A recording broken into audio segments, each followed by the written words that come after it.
যে যে মুসলমান তৃণমূল পার্টিটা করবে তাদের কবর দেওয়া যাবে না। এই তোমাদের শ্মশান ফাঁকা আছে, ওই শ্মশানে জ্বালিয়ে দিতে হবে।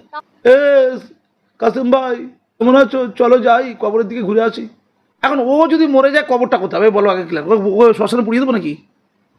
আমি তুমি সবাই মিলে কি বলো হরি হরি বল, বলো হরি হরি বল করে শ্মশানকে পুড়িয়ে দেবো? কাসিম ভাই আপনার যখন মৃত্যু হবে কোথায় আপনাকে পোড়াতে চাই একটু বলে দিন তো। কারণ ও তো ইসলাম মতে ওর কথা অনুযায়ী, তাহলে ওই তো কোন কথাটা ও কান ধরে উঠবোস করুক 10 বার ওর করে, মানে কাসেম সাহেব কান ধরে উঠবোস করছে, এটা কোথায় উঠবোস করতে পারে? সমস্ত লোককে আমডাকা ডাকতে হবে, তৃণমূলের যত লোক আছে আমডাকা, তাদের তো বলেছে তারা ইসলাম থেকে বহিষ্কৃত। এমনকি রফিকুর রহমানও ইসলাম থেকে বহিষ্কৃত, যে এমএলএ ছিল ওখানকার।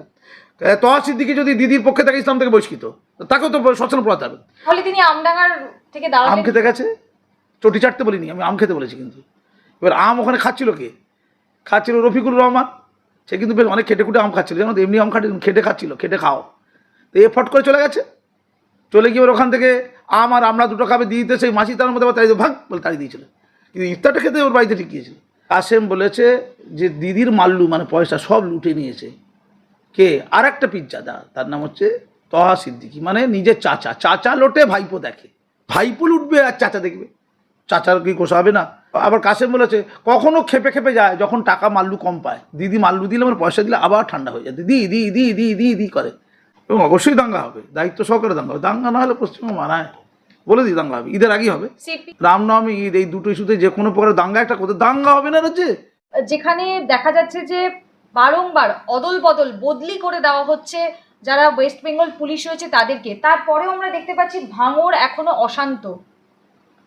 আরও বদলি করতে হবে, বদলি কম হয়ে আছে, বেশি বদলি হইবে। তো দিদি তো একটা সমস্যা, এখন যত গণ্ডগোল হবে দিদি তো বলেই দিয়েছে, আমার বাবা কোনো দায় নেই। পশ্চিমবঙ্গে এই 5 বছর ধরে কি শান্তি বিরাজ করেছে, মানে 14 বছরের শান্তি আর কি, 5 বছর নতুন যে সভা আর কি, মানে এখন যেটা চলছে তার মন্ত্রিসভার আমলে। তো শুধু অশান্তির একটাই কারণ, এসআইআর হওয়ার পর, নির্বাচন কমিশন দায়িত্ব নিয়ে নেওয়ার পর, যত দায়িত্ব সব নির্বাচন কমিশনের। এবং অবশ্যই দাঙ্গা হবে, দায়িত্ব সহকারে দাঙ্গা হবে। দাঙ্গা না হলে পশ্চিমবঙ্গ মানায়, বলে দিই দাঙ্গা হবে, ঈদের আগেই হবে। সিপি ডিজিপি সবাইকে তো বদলি করে দিয়েছে, ঈদের আগেই দাঙ্গাটা হবে। তুমি ঘাবড়াচ্ছ কেন? রামনবমী, ঈদ, এই দুটো ইস্যুতে যে কোনো প্রকার দাঙ্গা একটা করতে, দাঙ্গা হবে না রাজ্যে। নিজেরাই খালি মোল্লারা মারবে আর মোল্লারা মরবে, মারে মুসলমান মারে মরবে, চলবে না। খালি একই ধর্মের লোকেরা মারপিট করবে, অন্য ধর্মের লোকের মারপিট আমরা বুঝি। সেইটা করার দায়িত্ব নিয়েছে নির্বাচন কমিশন। এটা দিদি বলেছে, আমি কিন্তু বলিনি ভাই, আমাকে আবার তুমি বলো না জানো, আমাকে দায়ী করো না জানো। দিদি পরিষ্কার করে বলে দিয়েছে ভোটার তালিকা, প্রার্থী তালিকা ঘোষণা ঠিক প্রাক মুহূর্তে মানে বুঝিয়ে দিয়েছে তোমাদের প্রার্থী, তোমরা প্রার্থী হচ্ছ, অন্তত এই কাজটা দায়িত্ব সহকারে করো।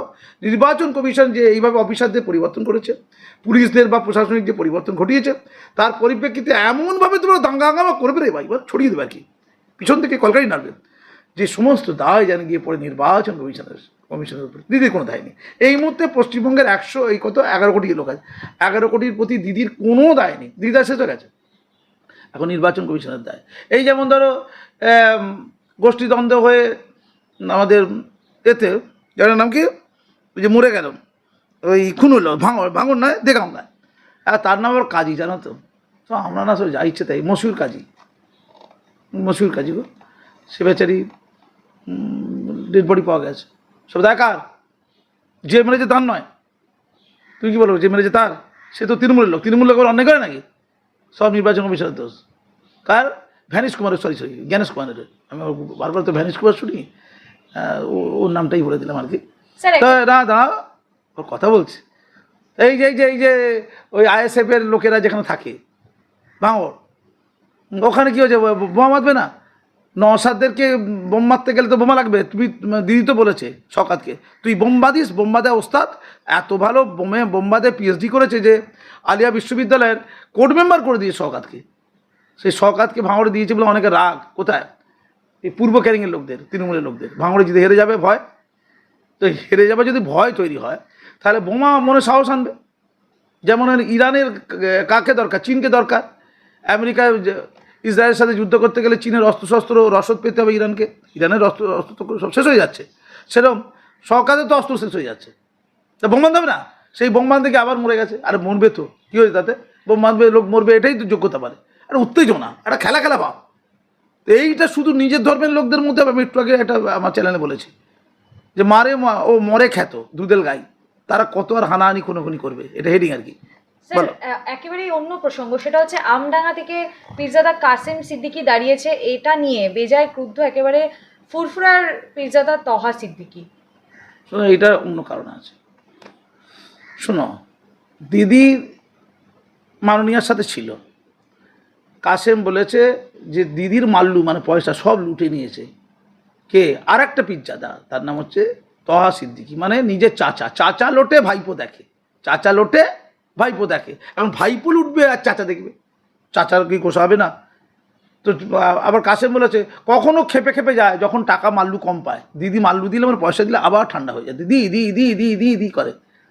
তো এখন সেই কাসেম খুব গুরুত্বপূর্ণ কথা বলেছিল যে দিদির যদি সমর্থক হয় তাহলে ইসলাম মতে সে একদম ইসলাম থেকে বহিষ্কৃত। আমি কাফেরটা আর বললাম না, বহিষ্কৃত, তার কবর দেওয়া যাবে না, তার জানাজার নামাজ পড়া যাবে না। মানে তৃণমূল পৃথিবীর মধ্যে এত নোংরা আবর্জনা, এত ইসলাম বিদ্বেষী দল, এত ইসলাম বিদ্বেষী, যে মুসলমান তৃণমূল পার্টিটা করবে তাদের কবর দেওয়া যাবে না। এই তোমাদের শ্মশান ফাঁকা আছে, ওই শ্মশানে জ্বালিয়ে দিতে হবে। তাহলে তিনি আমডাঙ্গার থেকে দাঁড়ালেন। আম খেতে গেছে, চটি চাটতে বলিনি, আমি আম খেতে বলেছি। কিন্তু এবার আম ওখানে খাচ্ছিল কে?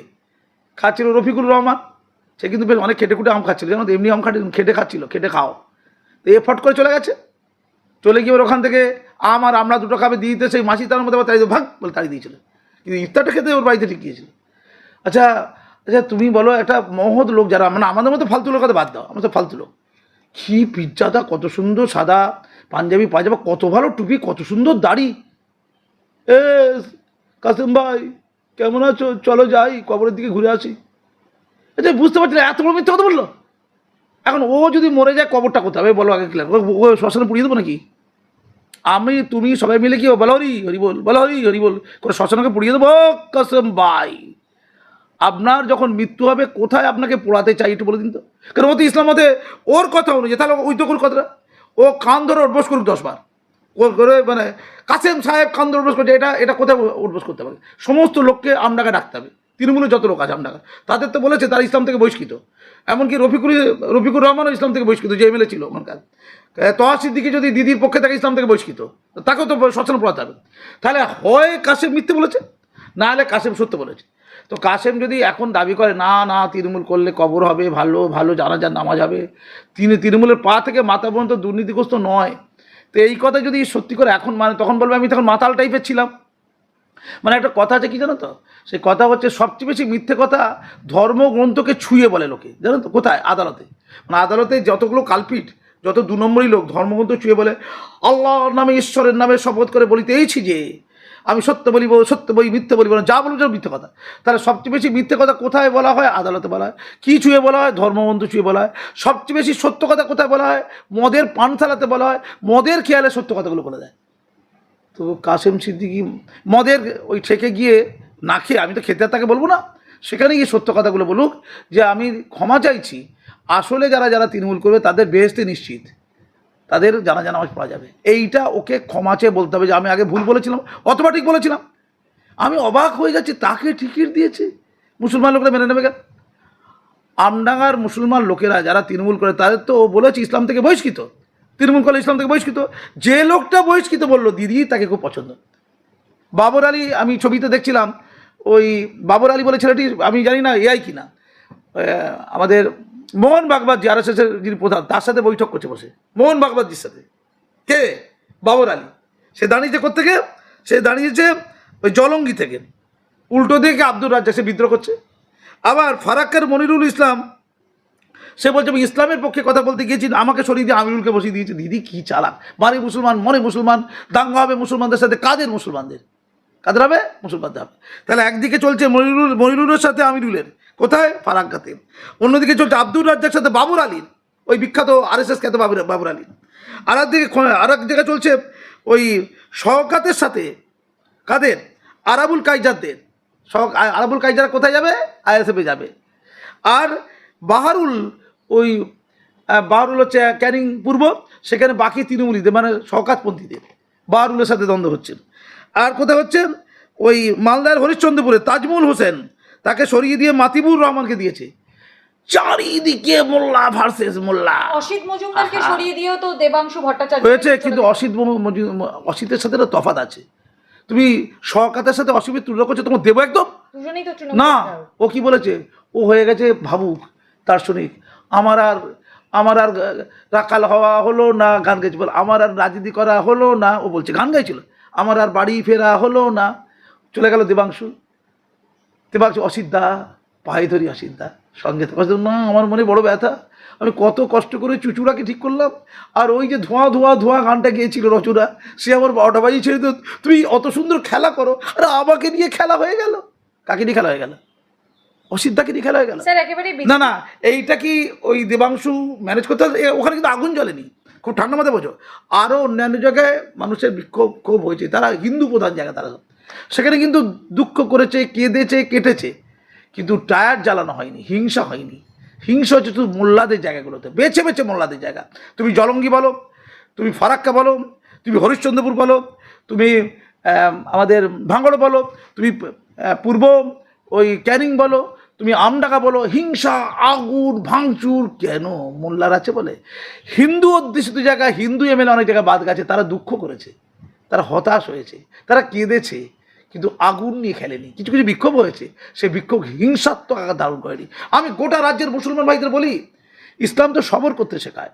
ইসলাম কথার উল্টো অর্থ তো শান্তি বলে, আত্মসম্পর্ক শান্তি ইসলাম কথার অর্থ। এত অশান্তি কেন? ট্রেনিং নিতে বসুন না, আসুন না মাসুম আক্তারের কাছে, অসুখগুলো ধরি একটু। স্যার একেবারে অন্য প্রসঙ্গ, সেটা হচ্ছে বিজেপি সেকেন্ড তালিকা বেরোনোর কথা।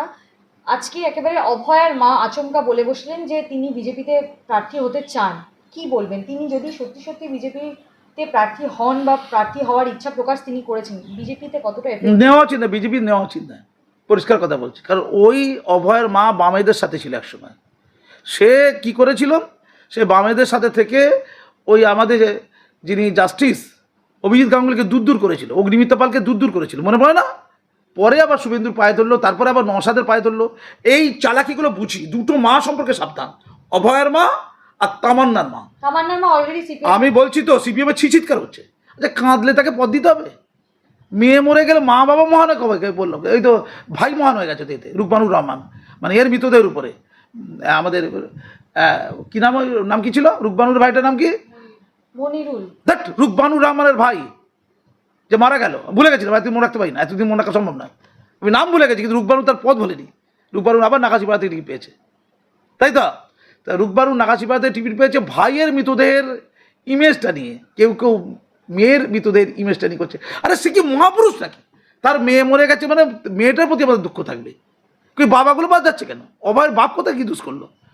আর এই তামান্নার বাপ কি দোষ করলো? আর তামান্নার মতো অভয়ের মতো 200 মেয়ের তালিকা দেবো যারা ধর্ষিত হয়ে মরে গেছে, জ্বালিয়ে মেরে দিয়েছে, যেমন বকটুয়ের বালিকাদের জ্বালিয়ে মেরে দিয়েছে। তাহলে প্রত্যেকের বাবা মাকে ওই একটা করে বিজেপি আর তৃণমূল টিকিট দিক, আর কাউকে টিকিট দিতে হবে না।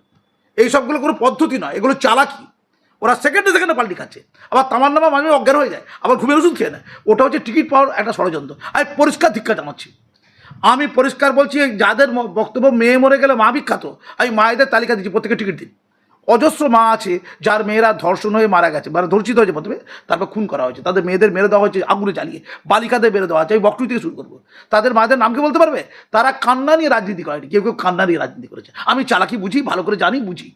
যারা ওই আরজি করে যে সকল সেই ডাক্তার, জুনিয়র ডাক্তাররা ওই মানে আগুন ধরিয়ে দিচ্ছিল, তারা যে ভণ্ড ছিল আজকে প্রমাণিত হয়ে গেছে। ধন্যবাদ।